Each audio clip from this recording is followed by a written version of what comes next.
stars in a galaxy far, far away. Next up, we have Debbie, Hafsa, Hani, Zain, and Alika performing their own version of the sci-fi.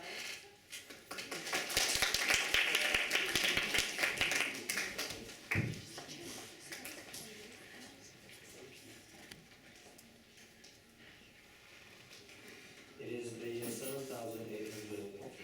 Many aliens are involved with the volcanoes because the volcanoes are trying to take over the universe, while the aliens are trying to protect it.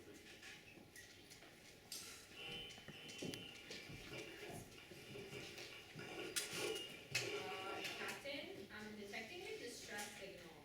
It's coming from a small planet just beyond the catastrophic zone. It's a level 6 emergency. Where is this emergency? On the planet island. I suggest you take caution, Captain. We're in the middle of a war with the volcanoes. This could very well be a trap. It doesn't matter, Clark.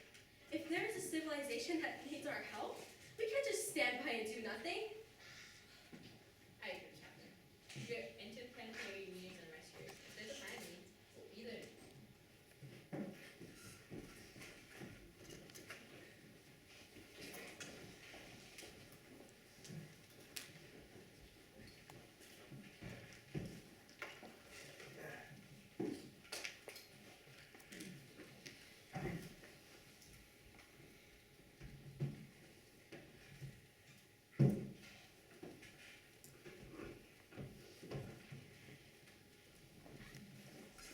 Marcel, upon what? This pathetic Lithuanians are preparing to respond to our fake distress call. Those emails are so predictable. Soon we'll be able to control the entire universe in no time, Master. We know your place, and I will be supreme ruler of the universe, with you by my side until the day comes in which you are ready. Forgive me, Marcel. I'll not question your greatness again. You better not. Now contact our spies in the Lithians and tell them to inform us when they leave. Will do, Master.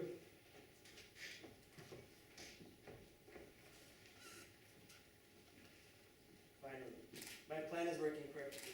Soon, I will be supreme ruler of the universe, and not even those pathetic Lithians will be able to stop me.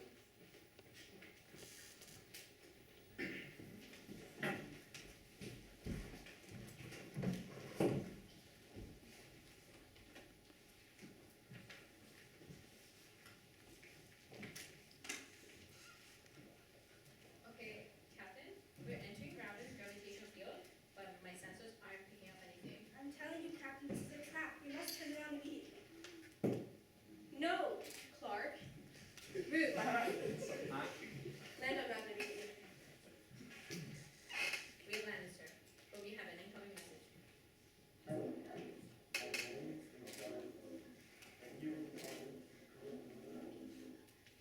You have been quite annoying, Captain, trying to stop my conquest from power. This is not acceptable, so I must explain. And frankly, you have made it too easy. You will never defeat us.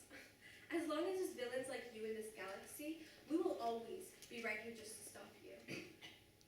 How true. Let's see if you can stop me when you are 1 million pieces. Goodbye. Everybody, get out now! Let's get out!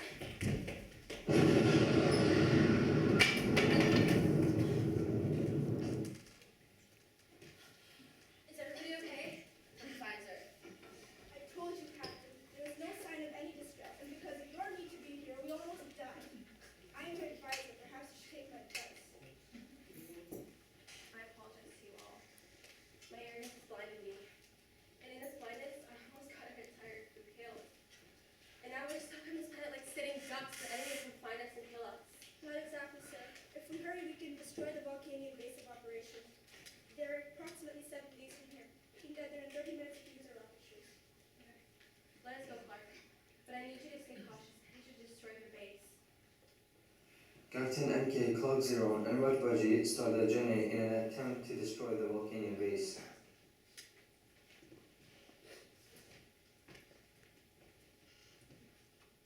We have arrived, sir. This place seems to be heavily guarded. Fraser's not stunned. And stay cautious. We're out of our area of operation. And distress signal or no distress signal, we cannot risk another incident like that again. The three survivors go into the dangerous and heavily guarded volcano base. While looking for the power source, they run into Walker Man. Oh well, look what the Zorn I dragged in. I've been willing to kill you and prove myself to my master. Captain, go. Kargani have got this. Volcanoes will be started every time. How dare you? I will kill you first of all. You want to go with me? I have a dark saber and can easily bluff any of your attacks.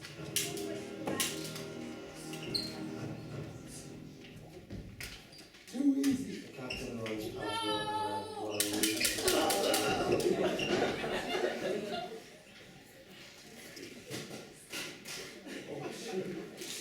Captain, I killed both of them, but Grudge is dead. Okay, okay. Okay, I'm going to the control center now, okay? Okay. Hello, Captain. That's right. Your primitive phases don't work here. And now that you've so predictably answered our phony distress signal, you've provided us with the one thing of yours we can use. You mean this? We'll never get this corrected, buddy. That can be easily arranged.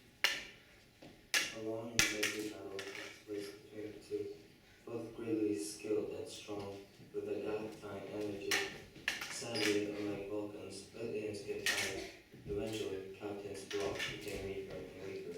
His attacks slower and slower. Ha! You can't stop me!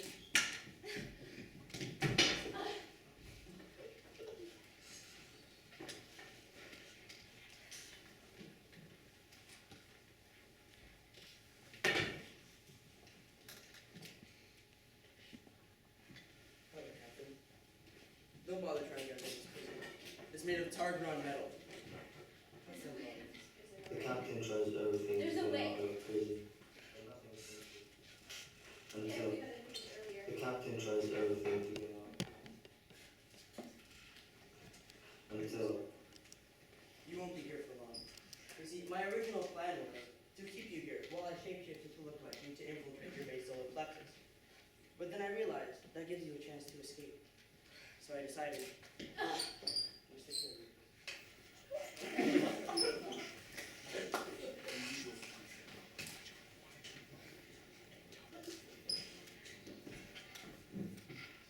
Dolph Lundgren, disguised as Captain MK, meets up with Clark. I've underestimated you, Captain. Perhaps you can find a position on our planet for someone of your evident capabilities. Said of course. For the space station solar plexus. I think the whole crew deserves a holiday after being under so much distress.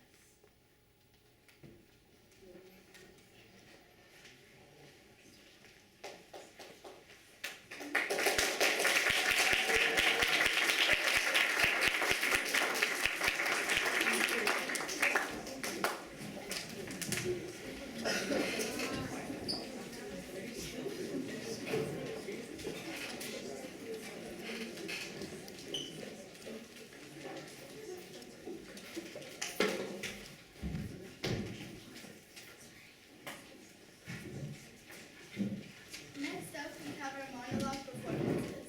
A monologue is a lengthy speech given by an actor on stage expressing their character's emotion and thought out loud. In this unit, students will focus on creating drama for social change. Each student wrote their own monologue, praising themselves as an outsider as they tackle a number of important issues. Give it up for the powerful monologues written and performed by Faye, Bailey, Olivia. Angela and Jocelyn. But first, Lorena, I think you might need a tissue because these monologues are pretty emotional. Thank you.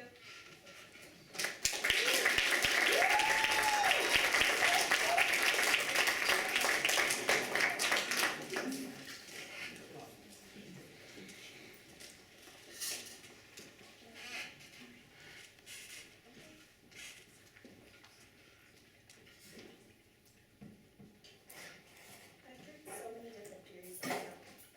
Some people say you're born with it, some people blame it on science, and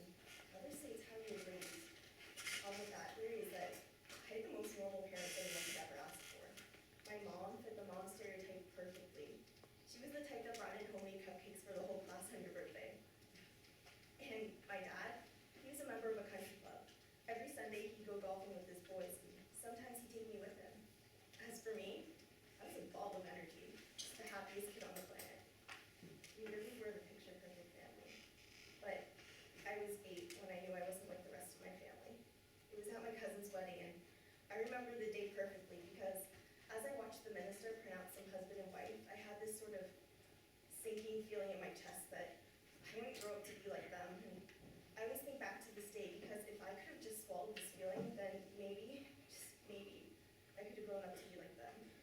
Normal. I was 10 when the teasing and name calling started to happen. It was at recess, and I suggested that we play house with two moms instead of a mom and a dad. A few girls shouted, "Ew, that's gross," and ran away. And for the rest of the day, they ignored me. For the rest of the week, they would just stare.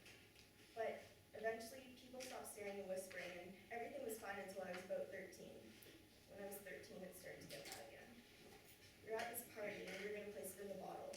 Everyone voted against girls kissing girls and boys kissing boys, but when it was my turn to spin, it landed on Brooke, so I did it anyways. And right after I kissed her, two boys picked me up and they literally threw me outside.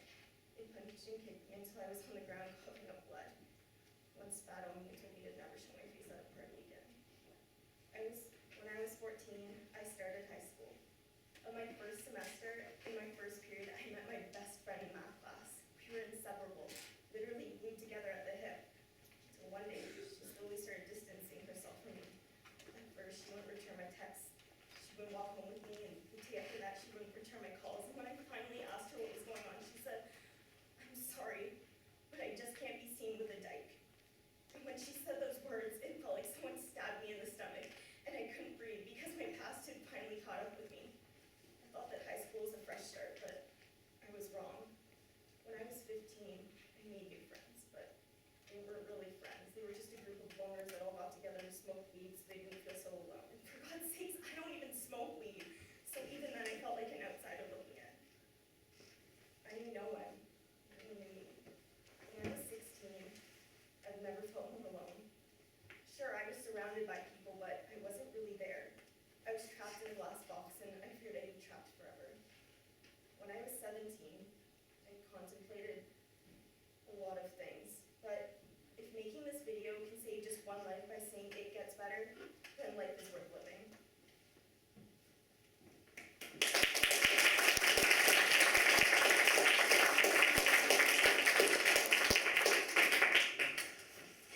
I was used to riding ahead. So I took my bike and I rode, and I kept on riding until I reached the bridge. I sat and stared at the river for a little while. It was so dark, almost 3 in the morning. My earphones were blaring this stupid song he told me to listen to. You know that one about the guy who sings a tribute to the city he grew up in? Yeah. He said it didn't matter to him if this town was complete rundown or a shipwreck. It was his shipwreck. And I realized I never felt that way about anything. I was used to always moving and changing and modifying myself based on circumstances. Thought about the last 2 cities that I've been to. It was so much fun. I had a blast, but I could hardly remember any of my friends' names. I never stayed in touch because I never found the need to. I would move on, move to some other city, make some new friends. I'd find something else to get temporarily attached to and then move on once again. So I thought to myself, what would happen if I was just drunk? Who would come to the funeral? Who would even know about the funeral?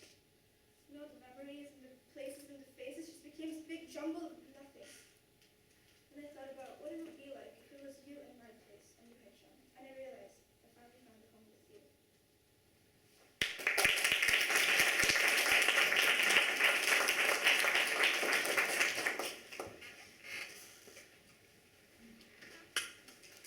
Sorry to be close to you. You treat me like I'm your biggest enemy, and all I wonder is why. I don't put effort into a relationship like I should, and neither do you. You show no remorse when you abuse me and make me feel insecure. I hate you for all the wrongs you've made and how far you pushed me away over the years. But I don't want to grow up estranged from my own sister, my own blood. One day I'm gonna get married, and my one wish is to have you attend, to have you smile and congratulate me. And some days I know it's possible to gain back the bond I once had. And others, I wonder why I put my faith into someone who has no consideration for her own family. You have the world at your fingertips. You're once the smartest girl I knew, and now you'd rather smoke weed to get education, and it's sad. It still hurts to know that you'd rather leave me behind than bring me with you.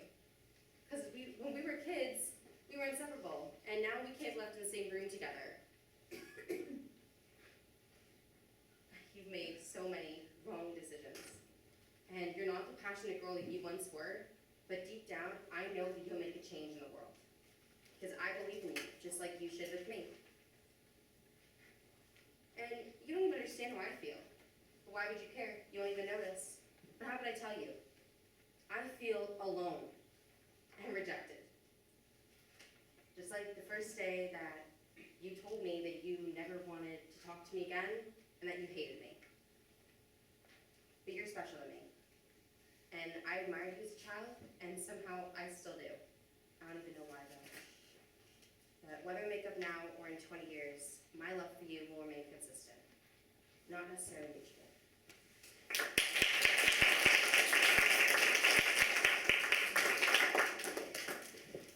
So when I was in the 3rd grade, we were all making these cards for Mother's Day, and it was like, you know, a vertical poem with the word mother on the left side of the page. And that's when I realized everyone else had this thing that I didn't have. And yeah, it sucked, but I still made a card every year. She was basically sick most of my early childhood. She had lung cancer, even though she never smoked a cigarette a day in her life. Funny, isn't it? So basically, I grew up in a hospital with tacky beige floors and white sheets everywhere you looked. We used to pretend that the buttons on the side of our hospital bed were buttons of a rocket ship.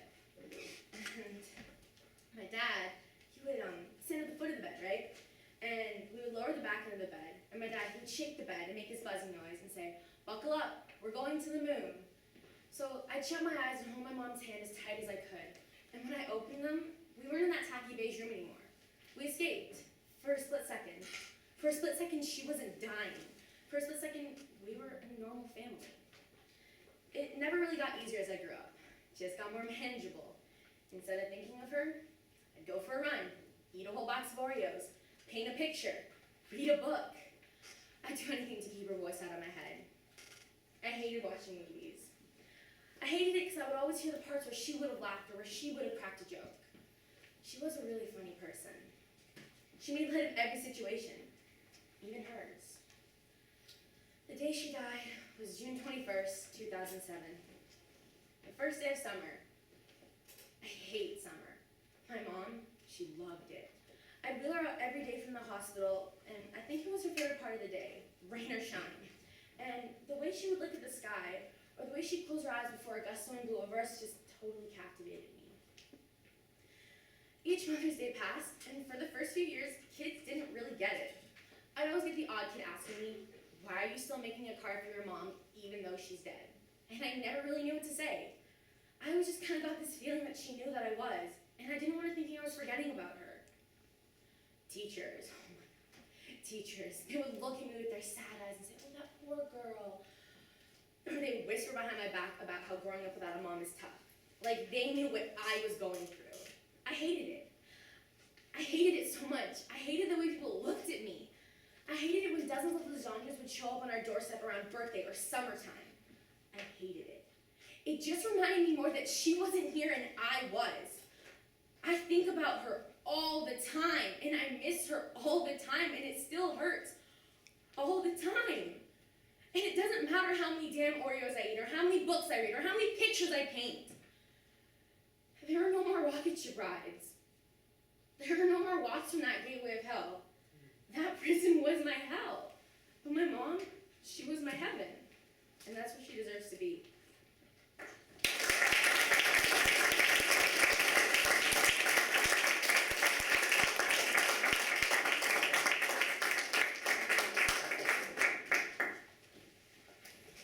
Every time someone asks me if I'm okay, most of the time I say yes.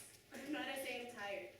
But for once, I want someone to ask what I'm tired of, why I'm so drained.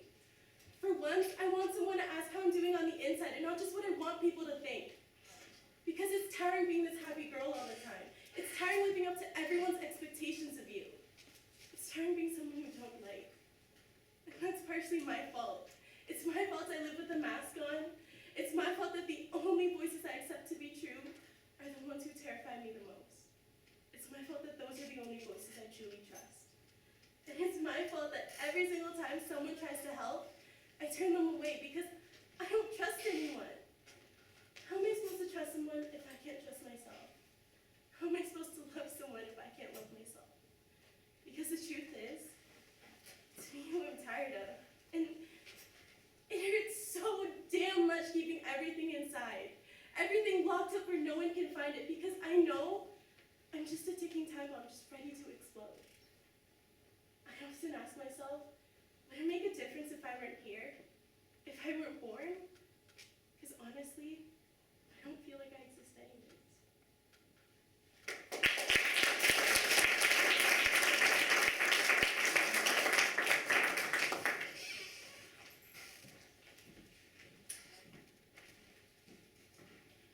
Have you ever discovered a new country? I have. When I was 7, my mother and I, we stepped foot in Canada. All 35 years of her life in one suitcase, all my clothes in a pack on her back, and one Chinese-English dictionary between the two of us. Have you ever explored a new culture? I have. I love you, Canada. Free refills, hot chocolate, air conditioning, the feeling of looking up at the sky and thinking blue and not brown. I remember stepping out of the taxi and seeing a meter of snow piled on the driveway of our new house. As if saying, no, you're not allowed to come in, stay out, you don't belong here. And I remember slowly making my way to my neighbor's front door, knocking and asking to borrow a shovel. A conversation that should have taken 15 seconds, but instead took 15 minutes because we could not speak English. And so, on the first night in our new home, my mother and I, we dug our way to our front door, like prisoners of war telling their way out of a concentration camp. My mother's hands, bleeding, blistered, bleeding down the handle of that shovel. She could not turn the keys to her front door for her fingers were frozen and cracked. So I unlocked it. Welcome home. Have you ever learned a new language? I have. I was afraid to speak because I knew I had an accent and I knew it was an ugly accent. And every time I opened my mouth, I felt like a lesser person in this society than everybody else. And the other people in school would not talk to me because why would they talk to some stupid child who could barely string together 2 English words without crying? And so every recess, I would pace back and forth across the soccer fields, back and forth. Because that was the only thing I could do. Because nobody would talk to me. Or play with me. You know, sometimes I felt like I was in this room where everybody was in on this big joke and I just didn't get it. Have you ever felt like an intruder in your own home? I have. I was 8 years old and already the best English speaker in my household. The day I began translating things for the person who taught me English, my mother, I felt pride. I remember how hard my mother would try to please the white people. We were at the orthodontist and she kept on laughing and smiling the entire appointment. In the car, I turned to her and I said, "Why do you keep on laughing and smiling? It's annoying. It looks like you're trying too hard to please that white lady who doesn't even care." And she turned away.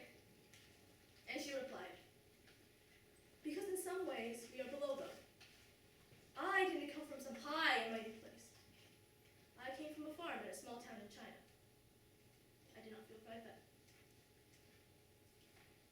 I still feel this way today. This sense of inferiority that's hard to explain, and I don't think I'll ever reach a state where I'm content with my existence here, my right to sleep, to breathe, to eat in this country from others, but mostly from myself. Because there's no word for Chinese Canadian in Mandarin.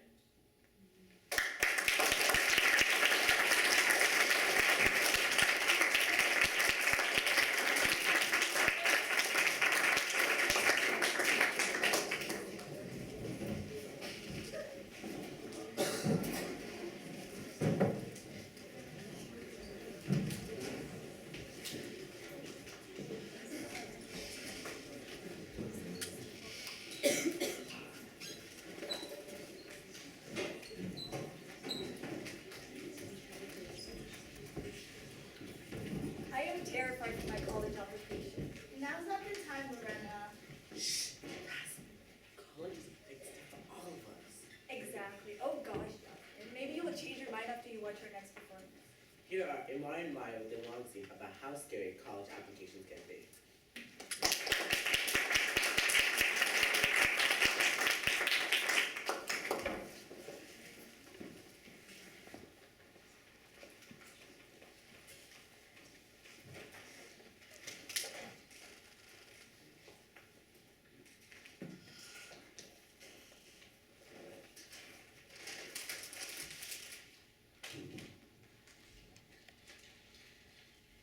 Okay, I can do this. It's not that hard.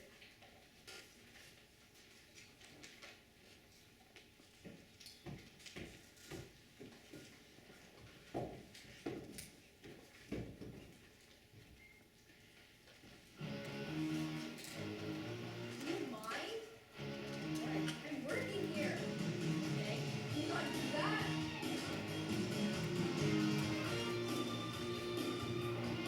I don't do work like that anyway. I have to work on that right now. Then I already said couldn't take it recorded. Well, yeah, no. There's no room around here. There's stuff everywhere. Move it. April, turn off the TV. Fine, fine, if that's what you want. Yes. Thank you. I'll just sit here, breathing.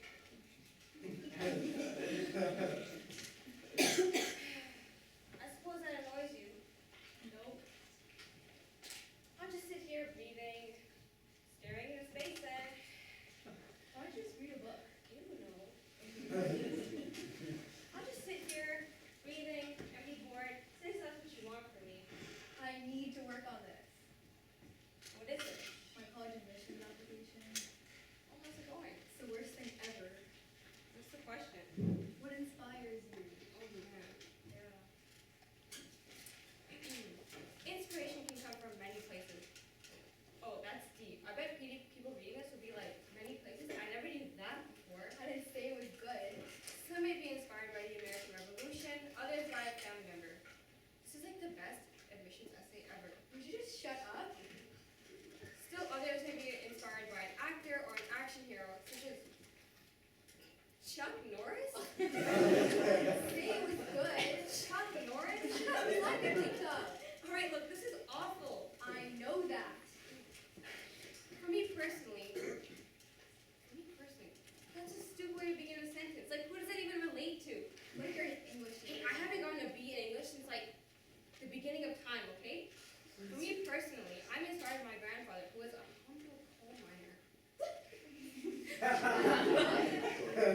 humble coal miner? Like, what's the alternative? An arrogant coal miner? Like, I'm the greatest coal miner ever. Y'all are going down. Like the Muhammad Ali.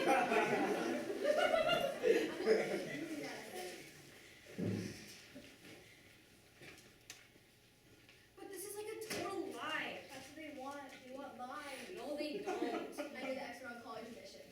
Look, these guys are getting like 10 million essays of people lying, right? Like stupidly lying. Like, I love people. I work hard at school. I want to become the first woman astronaut. Whatever. There's already been a woman astronaut. Not my point. My point is that you should tell the total truth. That way you'll stand out. That's crazy. What's the alternative? That it doesn't work. I don't get into college. I work at McDonald's the rest of my life. That's good. Put that in the essay. What? What inspires me? Fear inspires me. You're a college admissions officer. What inspires me? Simple. Blind, gaping, senseless fear. That's right. I'm afraid I'll be working at McDonald's the rest of my life if I don't get into college. I like that. Go further. And if I work at McDonald's, I'll probably end up dating the assistant manager, some complete 20-year-old guy named